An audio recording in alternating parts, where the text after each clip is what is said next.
Hello viewers, এই যে কবুতরের ডিম দুইটা চেক দেবো, দেখি কি অবস্থা। একটু কানে ঝুলিয়ে দেখি যে আসলে ডিম দুইটা ভালো আছে কিনা।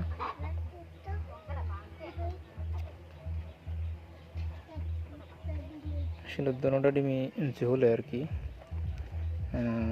ডিম দুইটা নষ্ট হয়ে গেছে। এখনই আসলে দেখাবো ডিম দুইটার ভিতরে কি অবস্থা।